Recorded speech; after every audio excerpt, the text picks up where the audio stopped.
Good morning mga guys. Long time no see. Ito ngayon, nagdaan ako dito sa aking favorite na pahingahan. Dito lang po sa bukid na aking dinadaanan. Dahil nagbike po ako, nagpahinga po muna ng konti. Ito po, malapit dito sa aming pinapaliguan. Dito sa Villa Emanuela Resorts. Ganda dito guys.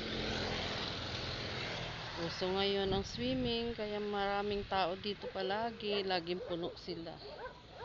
Malapit sila dito sa barangay sa Banga First.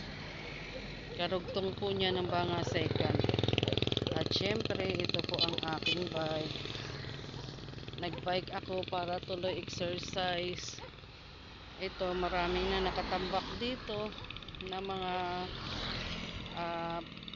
yung ganyan, no? Siguro may magpapagawa dito. I-stock na nila. Tamburong tawag sa amin yan. Dito, ewan ko. Baka parang yung manhole ba. Pahinga tayo saglit. Mga guys. Ito, malapit ito. Sa tapat lang yan ng Walter, oh. Ayan, nakikita nyo guys yung McDo. Ayun ang Walter. Ay, magkatapat lang po sila niyan. Dito lang ako sa bukid. Saglit lang, 5 minutes pahinga. Dahil nagbike po ako. Matagal akong nahinto sa pagbabike. Kaya, pahinga muna saglit. Para mawala hingal. Exercise tayo mga guys.